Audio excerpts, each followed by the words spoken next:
1990 में एक book publish करी गई थी जिसका नाम था Hindu temples what happened to them. इस बुक में बताया गया है कि कैसे पूरे मुगल पीरियड के दौरान भारत में 30,000 से ज्यादा मंदिरों को तोड़ा गया और 2,000 मंदिरों को तोड़कर तो उनके ऊपर मस्जिदें बनाई गई। सिर्फ यूपी के अंदर ही 300 से ज्यादा मंदिरों को तोड़कर मस्जिदें बनाई गई थी। एक टाइम था जब हिंदू अपने सामने मंदिरों को टूटते हुए देख रहे थे और उन्हें जबरदस्ती कन्वर्ट किया जा रहा था, और एक आज का टाइम है जब हिंदू अपने सामने भव्य मंदिर का निर्माण देख रहा है। लेकिन आपको पता है जिस मंदिर के लिए हमने इतनी मेहनत करी है, वैदिक पीरियड में इस मंदिर का कोई कॉन्सेप्ट ही नहीं था। इसकी शुरुआत 4वीं और 5वीं सदी में मानी जाती है। इस टाइम पे भारत में गुप्त वंश का शासन था जिसे भारतीय इतिहास का गोल्डन पीरियड भी कहा जाता है। इसी बीच बिहार के कैमूर जिला में शिव और शक्ति का एक मंदिर बनाया गया था, मुंडेश्वरी देवी मंदिर, जिसे दुनिया का सबसे पुराना मंदिर माना जाता है। यह मंदिर सती के 51 शक्ति पीठों में से एक है। ऐसा माना जाता है जब भगवान विष्णु ने अपने सुदर्शन चक्र से सती की बॉडी के टुकड़े कर दिए थे तब उनका दांत इस जगह पर गिरा था। इसके बाद 7वीं से 16वीं सदी के बीच लगातार मंदिर बनते रहे। एक्चुअली मंदिर का निर्माण करना हिंदुओं के लिए एक बहुत ही पवित्र काम माना जाता था और इससे राजाओं के धार्मिक योग्यता की पहचान होती थी। जो राजा जितना बड़ा मंदिर बनवाता उसे उतना ही महान माना जाता था। लेकिन भारत के सारे मंदिर एक जैसे नहीं है। बेसिकली भारत के सभी मंदिर 3 स्टाइल में बने हैं। पहला नागर स्टाइल,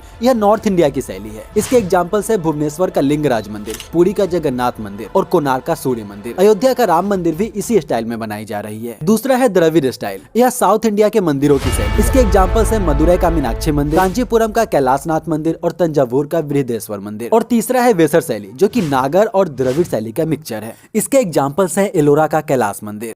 साउथ इंडिया में नॉर्थ इंडिया के मुकाबले ज्यादा मंदिर है। क्यों, बताता हूँ। पहली बात कि साउथ इंडिया में हिंदू राजाओं का शासन था जबकि नॉर्थ इंडिया में मुस्लिम राजाओं का शासन था। जहाँ एक तरफ साउथ इंडिया में मंदिर बनाए जा रहे थे वहीं दूसरी तरफ नॉर्थ इंडिया में मंदिरों को तोड़कर मस्जिद बनाए जा रहे थे। दूसरा, साउथ इंडिया में हिंदू राजाओं के बीच कंपटीशन चलता था। अगर एक शैव राजा अपनी राजधानी में भगवान शिव का एक भव्य मंदिर बनवाता तो दूसरा वैष्णव राजा अपनी राजधानी में भगवान विष्णु का उससे भी बड़ा मंदिर बनवा देता था। और तीसरा, पहले इंडिया में गुरुकुल और मठ की परंपरा चलती थी और हर गुरुकुल और मठ का अपना एक मंदिर होता था जहाँ वहाँ रहने वाले लोग पूजा करते थे और बाहर के लोग भी पूजा करने आते थे। ऐसे मंदिर के एग्जाम्पल्स है मदुरै, सांची और तिरुपति। ऐसे मंदिर उत्तर भारत में भी थे लेकिन अब न के बराबर बचे हैं।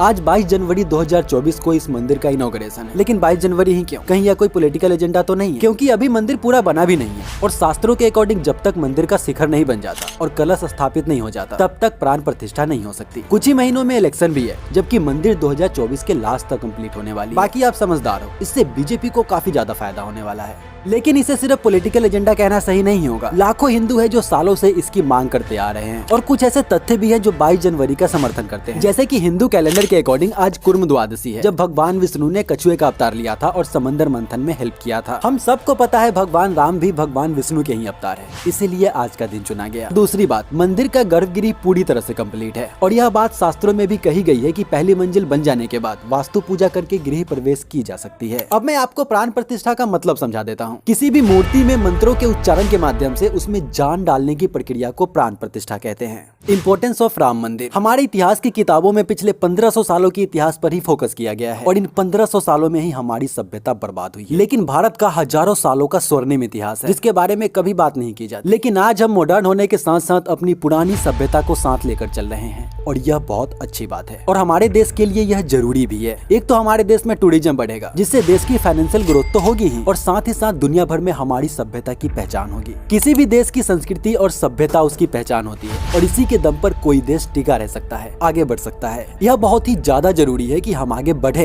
लेकिन अपनी संस्कृति को भी ना भूलें। और बात सिर्फ राम मंदिर की नहीं है। आने वाले टाइम में अयोध्या में एक मस्जिद भी आने वाला है जो कि राम मंदिर से सिर्फ 25 किलोमीटर की दूरी पर है और ऐसा माना जा रहा है कि यह मस्जिद दुनिया का सबसे बड़ा मस्जिद होगा क्योंकि सुप्रीम कोर्ट के द्वारा सुन्नी सेंट्रल वक्फ बोर्ड को राम मंदिर के मुकाबले डबल जमीन दी गई थी। तो हो सकता है आने वाले टाइम में अयोध्या हिंदू मुस्लिम एकता का एक बेस्ट एग्जाम्पल सेट करेगा। लेकिन कुछ चीजें गलत हो रही हैं। 26 मई 2023 का तेलंगाना का ये वीडियो देखो। यहाँ पर एक मुस्लिम लड़के को श्री राम का नाम लेकर पीटा जा रहा है